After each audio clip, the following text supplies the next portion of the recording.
I personally believe that the remote versus hybrid versus in-office is literally going to create business failures and or dramatic successes among companies. Welcome back to Talent Hunters, powered by MRI Network, where each week we talk with the world's top talent strategists and executive recruiters. If you want to build talented teams that drive your company to big goals and big growth, then this podcast is for you. And now, let's join the conversation with today's episode of Talent Hunters. Ladies and gentlemen, this is Vince Holt, the host of Talent Hunters. And today we are honored to have Rick Hermanns, the CEO and founder of HireQuest Incorporated, located in Goose Creek, South Carolina. Now, Rick founded a company, Labor World, back in 1991, and it soon became HireQuest as we know it today. Rick immediately became a student of the industry by studying the customer. Focusing on their ever-changing needs in hiring is what has resulted in HireQuest evolving into one of the leading staffing and talent management companies in the industry. He developed a plan for success by methodically growing his primary business and then carefully acquiring other organizations such as Snelling and MRI Network, just to name a couple, over the past 30 plus years. Welcome, Rick. Welcome. How are you? Doing well, thank you. Please tell us just a little bit about yourself and really what got HireQuest to where it is today. Well, that's a good question. Again, Vince, thanks for having me. So I joined Labor World in 1990.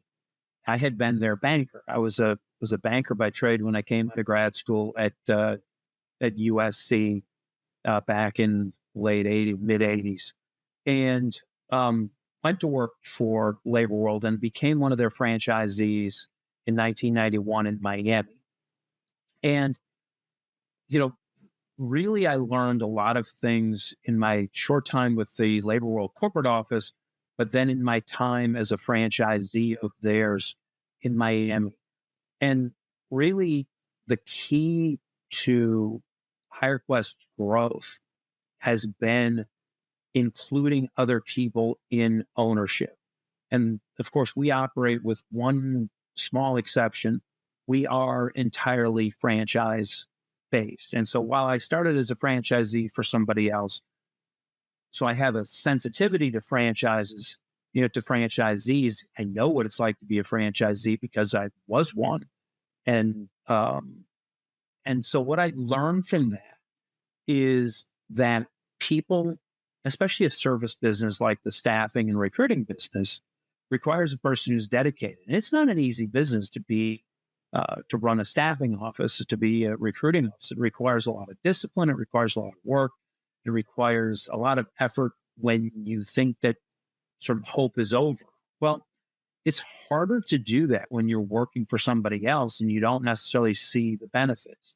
And so we've been very intentional over the years in, drawing out really anybody who is driven to success and wants to build their own business. As a result, one of the things that we've come over time, and it kind of just shows sort of where our heart is as far as creating opportunity for anybody who wants it, is that, for example, a majority of our offices have at least some women ownership, majority, which is highly, highly unusual for any industry. And we also have a disproportionate, a good way, of ownership among minorities as well. And so I bring that up to just simply say, we have grown because we stay focused on opportunities for people. So, Rick, there was a recent job report that came out, and I don't have the exact figures, but it showed something like 800,000 fewer jobs available out there right now. What is your take on that? In some respects, it doesn't surprise me simply because of what's been going on in the staffing and recruiting industry for the last 6 quarters. For for staffing and recruiting firms, like I said, we've been down since the first quarter of 2023 sequentially. So it's been consistently a tough environment. And yet here we are with 4% unemployment. Well, traditionally, 4% unemployment would be like, holy smokes, this is the greatest environment of all times. And so it's not entirely surprising to me that, like I said, that those 800,000 jobs mysteriously sort of disappeared or were never created. And I think the other thing, and I've said this in a couple of occasions in a couple of formats, that there's also the Wall Street Journal has done a good job remarking on a divergence between the government uses 2 different surveys to determine what the amount of people are that are employed. There's what's called a household survey, and there's a business establishment survey. And for the first time, those reports are dramatically different, to the tune of literally like there's 4 million more jobs in one versus the other. And so part of it is my suspicion is the one with less jobs is the one that's probably more accurate, because really staffing and recruiting are 2 of the absolute most sensitive industries as it relates to new jobs or the lack of new jobs. And so it doesn't surprise me whatsoever that not nearly as many jobs were created. And I understand that. Now, since COVID, the entire country, the entire world has been experiencing change, a major change. And that change is, to put it succinctly, work from home, work in the office. I know you're putting your arms around this topic because it's affecting the companies that we work with. It affects our own offices. What are you finding out initially about what you're wanting to do in this vein? So I personally believe that the remote versus hybrid versus in-office, call it a dilemma. It's really not a dilemma. I guess it's a trilemma because of those 3 different options, is that I think is literally going to create business failures and or dramatic successes among companies. And I think that heretofore, really, a lot of American business people haven't really fully appreciated just how much of an impact this will have and has had, on a whole plethora of industries. And so one of the things that we're doing is we've, in fact, will soon be releasing a paper, which is at this point, it's more of a metadata report on some of the research that's out there as to what are the actual results. And so obviously I use pretty big terms in there saying how big of a deal this is. But as an example, and it's cited in our paper, for example, is, let's say, Nike, the CEO of Nike coming out saying, look, we can't, we're struggling as a company. Now I'm paraphrasing, but in essence, our results have been way down because we can't really be creative in a remote work environment, and we need more collaboration in person. There was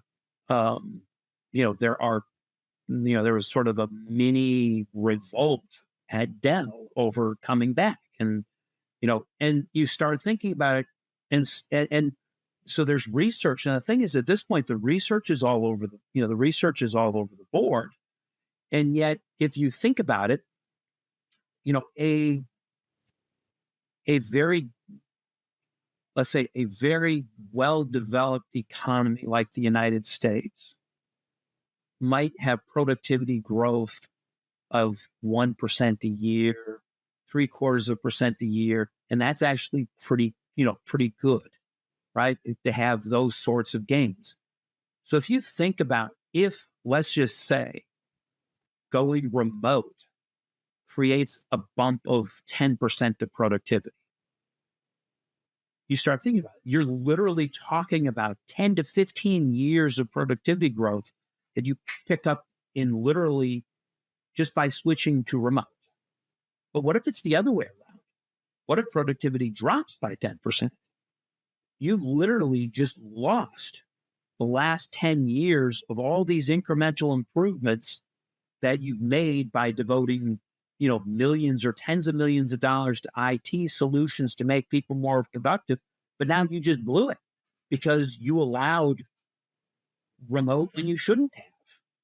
And, I think that there's still at this point too much, well, I think this, or I think people aren't as productive and not enough.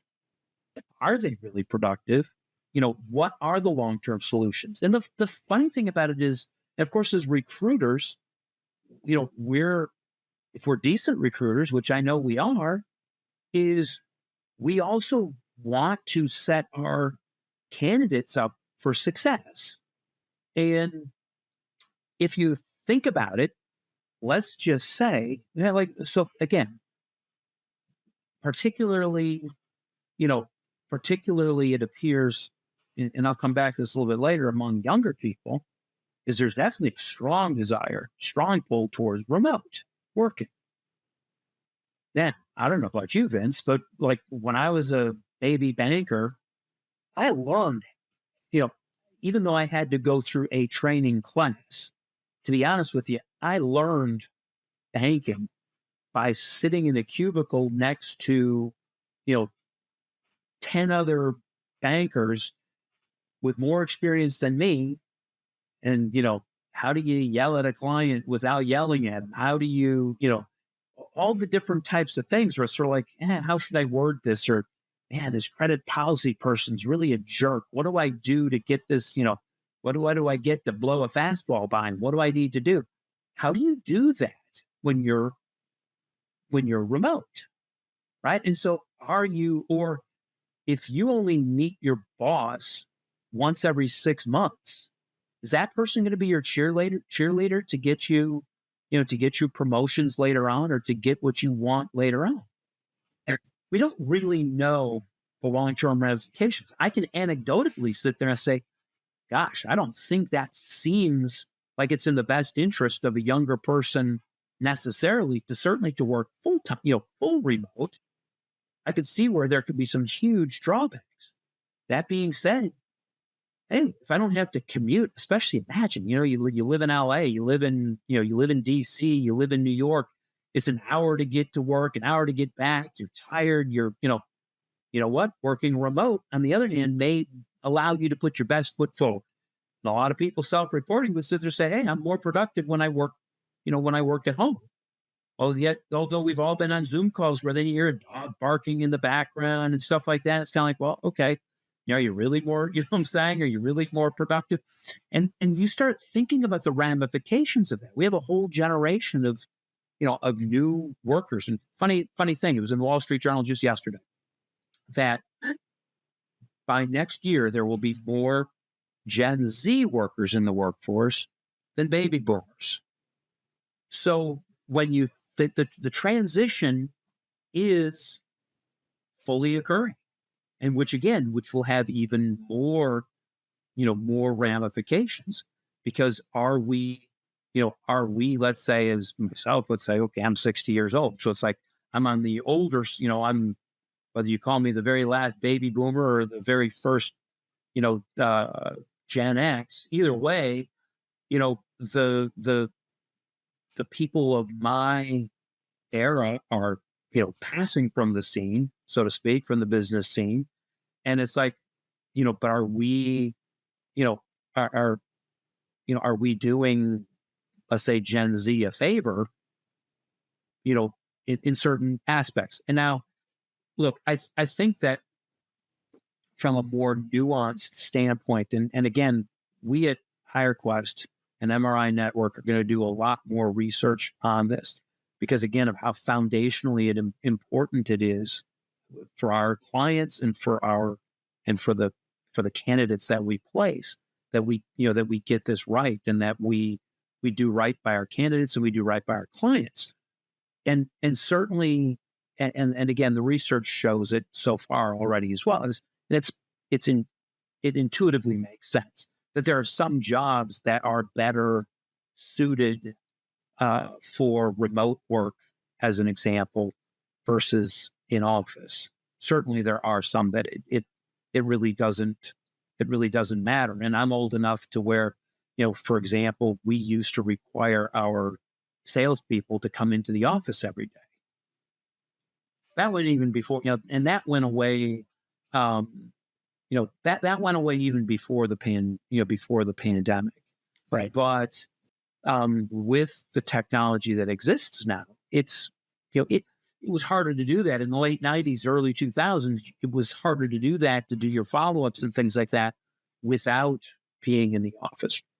Now it's literally a matter of, scanning a business card in, and literally you can put them on a marketing campaign, in the space of 15 seconds. You couldn't do that back then. Anyway, my point is it's already changing, but it's important, again, that we understand that they're probably, and again, it's our job as recruiters, as an example, but it's also our jobs as business operators to determine, what can we do, what can we do remotely, and understand ourselves, what functions can be, done remotely versus what really does need to be in office. What I find in my experience of this subject, and I'm quite a bit older than you are, Rick, so you're looking awfully good today, Vince. Thanks. But the reality is that the accountability factor was something that I was trained in and grew up in, and that was in my prior life to recruiting, and then in recruiting itself. You said it very, very well. Trying to do our business remotely has two parts. One is the training part. I would hate to be somebody coming into the recruiting business and being trained remotely and not having that person being able to coach me like you had in your cubicle, okay, on a day-to-day basis, because I can ask the question. I can turn to you and ask the question, what did I do right? What did I do wrong? And so forth. And it's hard to do when somebody's working. Now, I can give you first person when the pandemic hit. My people went and worked from home. And interestingly enough, the pandemic year, will throw it away because the world changed that year. But the 2 years after that, two of my recruiters doubled their business prior to the pandemic each year. And so what I attributed that to, because I was against people, working remotely because there was no accountability. But what I found out was they were trained well enough that going home, they knew what they had to attain to do what they had to do and be successful. And I found that interesting. Now, sales, obviously working remotely is a lot different than production workers and so forth. So I understand what you're saying. Some jobs require to be in the factory. Some jobs could be hybrid. Some jobs could be remote. What do you feel management, any and all management that's coming into question here, what do you feel management is afraid of by remote/hybrid? So, and your points the points you've just made are very valid. And I literally had a call yesterday with about 8 franchisees. We had kind of a group call, and a lot of these topics literally came up. And of course, one of the questions and one of the main dividing lines, if you had people who had all, like, the one big caveat in what you said for example, was, well, they had been trained, then they went remote, and they were fine.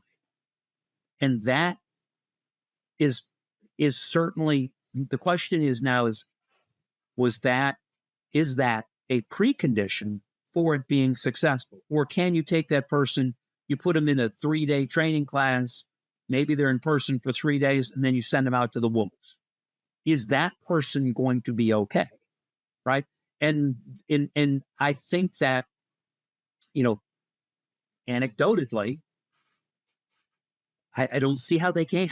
I don't know. I don't think I could have been the banker that I was without learning from the other people around me. Maybe I ultimately could have, but I don't know how I could have. And that's where we go into some of the nuances of, I had a good conversation with a friend of mine who's a lawyer. And for example, if, and you would sit there and think, well, how can a lawyer be, on one hand, you think, well, yeah, a lawyer could be remote. Then again, lawyers have to meet clients. They have to work with their paralegals. They have to, all these different things. And then reality is that there are certain types of lawyers who maybe all you're doing all day long is just reviewing, you're doing foreclosures and you're just looking at files and you're just, basically you're pushing papers. Yes, at an advanced level, but really you don't interact a lot with people. And so that person is probably absolutely someone you could train quickly and could do their job remotely and never step in an office. On the other hand, there are others, if you're doing complex litigation, it's like, well, you know what? You may have to be in office. And so one of the things, though, then again, as business leaders, then you sit there and say, well, okay, but then how do you manage that conflict between, wait a second, Mary and Kay don't have to come into the office, but I got to commute 45 minutes every day. I should get paid more. There's a lot. And that's what, again, I just keep going down to how many ramifications there are. So when you say, well, why are people, let's say, why are business leaders afraid of it? And I would argue for a number of reasons. And I would put myself towards somebody who probably leans towards in office. I mean, I'll admit I probably lean towards it. And so I'll speak for myself then from that perspective is, number one, it is that training aspect, is that people learn from one another. The other part is even in a, let's say, a multi-function office, people get sick and people need to be cross-trained. It's not, and so I'll use HireQuest's example, is if we have 2 people that apply cash receipts, and let's say we have 2 people who do invoicing, chances are one of the 4 is going to be out in at least one day every other week. Well, we have 2 cash receipts people because it requires 2 people to do it. And you need to be able to shift work back and forth. But if that person's sitting in, Kansas City doing it, they don't know how to do the other part of the job necessarily, or how do you shift the work to them? And so part of it is for us to be more nimble as far as reacting to that. And so to me, that would be another reason why, for example, somebody would then lean towards, why they would be afraid of it. The other part about it is the accountability. I mean, there are cases of, I want to say it was Wells Fargo that discovered this, but it might have been Dow. It doesn't matter which company it was, but that, that there are basically like mouse movers. So it's like, so even ones who are more sophisticated and are sitting there and saying, hey, sort of managing the workflow, it's like they literally, there's a technology where it'll move the mouse just enough so that then it tricks the employer. And of course, but then you get the pushback on the other side and sit there and say, okay, I want to have a call at 4:59. And then the employee's like, well, you obviously don't trust me. And the answer is, well, they probably don't trust them. And then you create animosity, that way. And so part of the reason we on an office, you don't have to worry about it that way.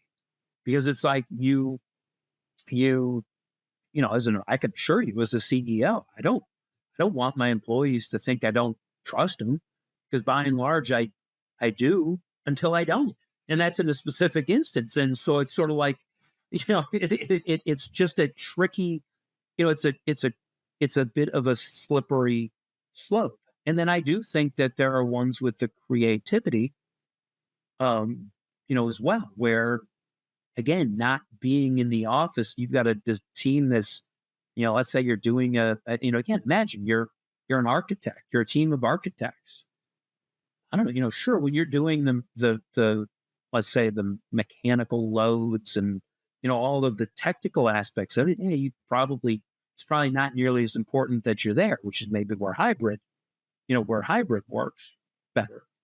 But like at some point, it's sort of like, hey, I've got a client who wants to have, this design, this sort of a feel and stuff like that. I know your client did that. You had a client that did that 2 years ago. What do you think of this? That's a lot easier to do it if you just move down 2 cubicles and you flip open the papers and you look at it, right? You make quick drawings and you get done in 5 minutes. And yet, if you think about it, it truly is a colossal waste to drive an hour each way every day. So it's a very, it's a very important, it's a very important topic. And again, us as a nation getting it right is going to be really important for keeping our, to keeping our economy, sort of as the largest economy in the world. If we want to keep it that way, we really need to do this. We really need to do this right. And unfortunately, I think there's going to be a lot of people who are going to do it wrong. That it might just be the CEO is like, well, I'm afraid and I don't really trust my employees. And I don't care if they don't come back. If they don't want to come back, I'm going to fire them. And it's like, Vince, you're a recruiter. It's not so easy to find, it's not easy to find good people. And once you have a good one, finding those accommodations are important. Yeah.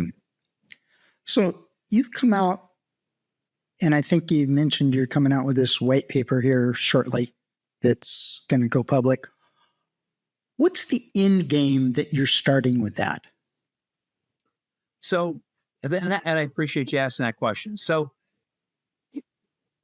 part of what I've said already is that as recruiters, we want to always be in a spot for both our candidates and for our clients that we're able to offer good advice and good data and good suggestions based on what we see.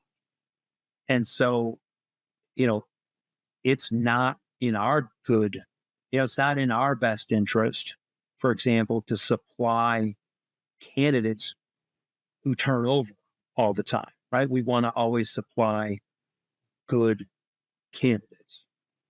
But maybe there are certain jobs, for example, and so, it might be that a person, say in office might be the best one, but we're getting kickback on it, right? So part of that is educating the client. Hey, if you want in office, you may have to pay 15% more, or like, I want to be able to go, to be honest with you, I would be able to sit in front of my client and say, well, okay, you want an in-office person. This is the truth of it, is that for every 10 for basically every 10 candidates we come up with, 8 of them are saying they'll never work in office for you. So is this really that important for you? You know what I'm saying? Or are there ways you can accommodate it? And hey, by the way, we have 4 other clients that do this. There's also some people where, and now I'll turn it to the candidate side, where it's like, okay, again, maybe you're talking to a person, the person's 35 years old, and he or she really isn't really interested, is more interested in, I'm a mid-level accountant. Stability matters to me. I don't, I'm not looking to be controller or CFO. I just want a good, solid job. Okay, well, then that person, maybe like remote is perfect for that person, right? I don't even have to work in. I go in, I do my stuff. On the other hand, it's kind of like you get someone who's a hard charger, and it's like, and she's like, I want to be the CFO. I want to be the first CFO of, Apple. I want to be the next CFO of Apple. Well, it's like, working remote may not be the right thing for you because you've got to get visibility with the people. So it's like, as much as you might want to, as much as that commute might suck for you, and I want to be in a position where our offices are able to give real data, not just, well, you know what I think, or it's like, well, whatever you want to do, Mr. Client, whatever you want to do, Ms. Candidate. It's like, no, you want to be able to go in with hard facts and sit there and say, look, what are you really looking for? Because then clients know, for example, it's like, look, we're not there just to create a fee. One fee, one time gets us nowhere, ultimately. I mean, it gets us somewhere, right? I mean, it pays the bills for a month or 2 months or 2 weeks or 2 days, whatever it is. But it's not, it's not really what we need to be as recruiters. As recruiters, you want that same company to come back to you time and time again. You only do that by really helping them. And part of that is, as an example of that, it's even sort of like, okay, now I'm client X, and the hiring manager, is like, okay, we're all, we're hiring remote, but we're struggling with turnover. It's like, well, okay, hopefully what I want to be able to develop is within our own organization, meaning our network of 180, recruiting offices, is where we can provide real advice to our clients as well. It's like, okay, if you insist on, you want remote, but you're having high turnover, here are some of the things that you can do. Or let's say, again, going back to what you said before, there's sort of a push, and a lot of people are, a little bit afraid, and they want to bring people back into the office. And then maybe you can go to that and sit there and say, well, okay, Mr. Jones, here's one of the things. If you do go to remote or hybrid, here are some of the strategies you can use. This is what some of our other clients have done, and it's worked out just fine for them. They don't, yes, you can still create the culture you want, which of course is a big deal, right? That's another reason why, for me as well, by the way, I didn't say it earlier, culture is a huge part of it. I want to know the people who work for me. I want to know them. And how do I know them? If they're in South Dakota and I'm in Florida, I don't know one. It's a lot different than saying, let's, we're going to all go out bowling this weekend. Okay, that's different. So, you bring up some really great observations, and I reflect back, and I have no idea where I learned this from. And please understand, everything I talk about, I've plagiarized from somebody that taught me how to do what I do today.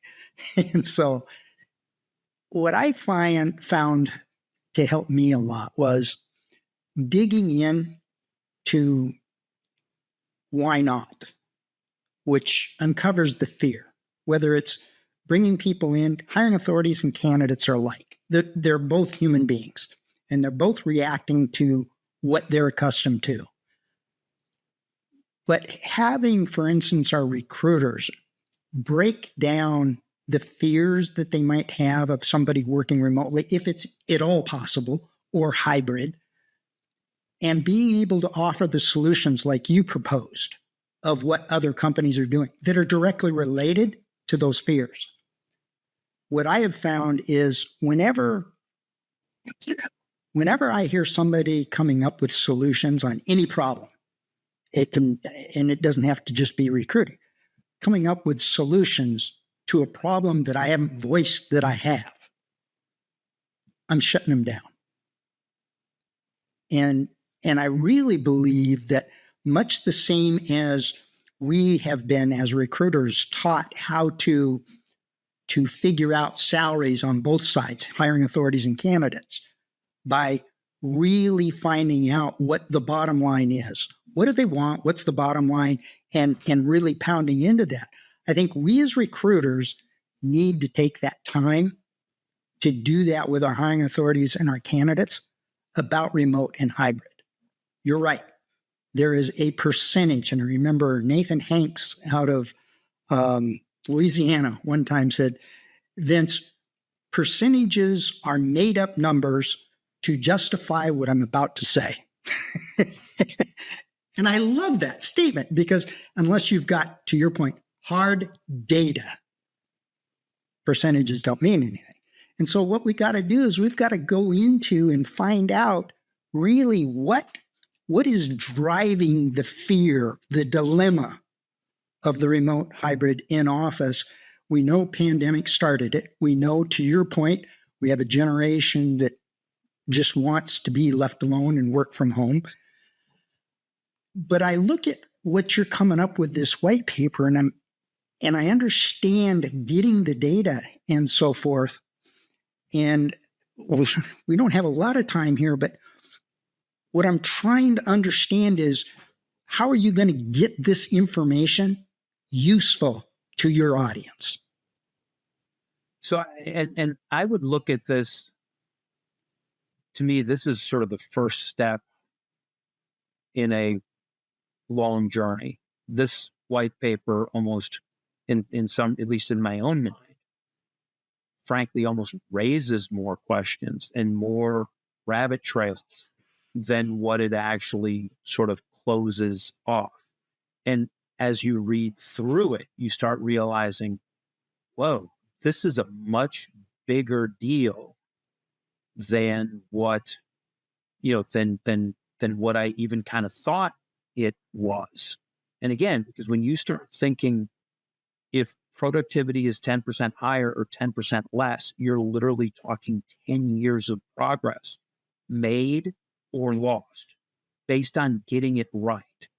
So for me, the sort of the next steps from this are, first of all, again, though, I absolutely do not want to be the company that leads other people astray and just sit there and say, for example, I would argue probably as a recruiter, it's easier for us to push remote, right? You don't have to have moving packages. You don't, it's really easier as a recruiter to do it, And I'm saying for us to find a candidate that's going to work remote. And all of a sudden, because then you take away, well, yeah, but you're going to have to move from Seattle to San Francisco. Well, I don't want to move. I've got kids in school, yada, yada. All those different things, right? It's a lot easier to sit there and say, yeah, the person lives in Chicago. Who cares? They're just working up. So from selfish purposes, that's better. But again, is it better for the client? Because we're not going to have them as a client in the long run if we're, setting them up to fail. Now, maybe, it's still because obviously, look, the cost of moving a new employee it's expensive, right? And so if we can, sort of sit there and say, again, then start developing, okay, here are some of the best practices that we see from other people. And again, we're talking to hiring managers all the time. It's up to us then to find out, okay, what do you do? You're a heavy hybrid hirer. What are you doing? What's making it better? What are your employees saying and stuff like that? So that then you can counsel the other person who's like, hell no, it all has to be in office, 8 to 5 days a week, instead of it being maybe 8 to 6, 4 days a week and 4 hours, et cetera. It's kind of like, hey, here are some solutions that have really worked for them, right? To me, that's ultimately what the purpose is, and where this goes later on is to help our clients and our candidates improve their odds for success, because then we're adding value. And when we add value, we have no problem, retaining and getting getting business and getting candidates. Because again, a candidate can sit there and say, you know, at least we'll know that we're studying it. We're trying to to understand and not just understand, but actually, put it in a way where, again, there are a lot of people, that are like, again, I will only work remote. Well, maybe hybrid, but maybe hybrid is better for you. And sometimes we want what's not good for us, right? I love chocolate. it ain't good for me. So it's like, okay, again, or as the employer, well, I want in office. It's like, well, but maybe it's not good for you in the long run. Maybe, you're dealing with 3 automotive manufacturers and you're realizing, hey, Mr. GM and Ms. Ford, you're missing out on the best engineers. They're all going to Toyota because Toyota's doing hybrid. That to me is what, I'm really looking for HireQuest to be experts on it because again, it's really not going away. I would argue it's going to get, like I said, with that crossover. That's why I referenced the fact that, with Gen Z being a larger proportion of the workforce than boomers starting next year, at some point, it's going to become even more critical that companies are able to navigate it. And look, part of it, I'm a patriot. Because the other risk to American workers is all this stuff just gets shipped overseas. And sort of like companies start saying, screw it, I'm not going to deal with this. So if I'm in a position because of 34 years in this industry, I've got knowledge, I'm going to share it with my clients and sit there and say, hey, I want you to hire, I want you to hire American workers. I want you to have a good experience and get the right employee. I want you, Ms. Candidate, to be, to be in a job that you love. Because then later on, you're going to tell your friends, call MRI, call MRI, and they'll set you up with a job that's good for you. Well, Rick, this is a great springboard to your point, jumping off point with this white paper and so forth. I'll look forward to, in the very near future, seeing what step 2 is in this, because you're going to draw a lot of results back. And I think our audience would really like to hear what kind of feedback you're getting, what kind of conclusions you're drawing, and where you feel you are going to take this to the next step. One last question for you in regards to HireQuest. Where do you see HireQuest in 5 years? So let me start by saying 5 years ago, well, let's say 5 years and 2 months ago, HireQuest was a private company that mostly did on-demand labor. Now we are a public company that's almost 3.5 times the size.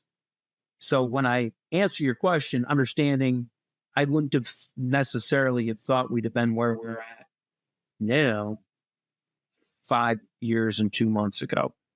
I mean, I'd like to have thought so, but it's more, but some of the loftier goals are a lot more attainable now than I really thought they would have been at that point. I think that what we will,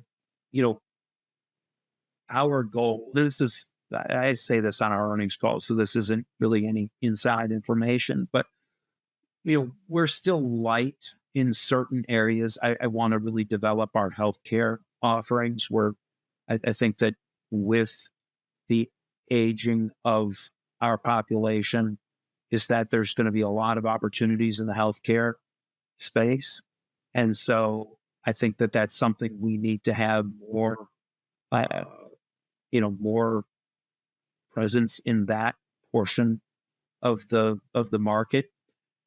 Geographically, we still have a lot of places to a lot of places to fill in. And I'm a big believer as well in sort of niche specialties. So, for example, about a year and a half ago, we rolled out Trade Court to do, again, tradespeople, which again is sort of a skill that's a lot of the skilled tradesmen in America, it's are retiring, they're aging out, and we're in more and more dire need of electricians and masons and plumbers, and there are other spots within that, even within recruiting. I'd love to see us have a division that recruits just military people. I'd love to do that. So there are a lot of different ones. I would just say, it was attributed to the Russians. I don't know if it's a Russian proverb. We'll say it's a Russian proverb, where it's just sort of like, a shark that's not moving forward drowns, right? And so to me, it's the same with a business. If a business isn't moving forward, it drowns. And so, I would just say that there's nothing, as I said, we've more than tripled in size in the last 5 years. There's nothing inherently stopping us from tripling again in the next 5 years. And so I'm not saying we are triple, it's like, I'm not saying we are going to triple in 5 years, but there's nothing inherently to stop us. We're well capitalized. We're well capitalized, and because we're franchised, realistically and operationally, it's easier for us to assimilate acquisitions because we keep the people in. The primary goal of our acquisitions are to keep people in place. It truly is an acquisition of addition, not, we're going to come in and we're going to close this, cut that. That's not what our acquisitions are about. And again, so it makes them very much accretive. Well, Rick, I want to thank you very, very much. I know how busy you really, really are. And I want to thank you again for coming in and spending some time with us and truly being transparent about everything we discussed. And I mean what I say when I say I look forward to reinvestigating this topic, your white paper, to see what kind of results and where we can take it from here. So thank you very, very much. Thank you, Vince.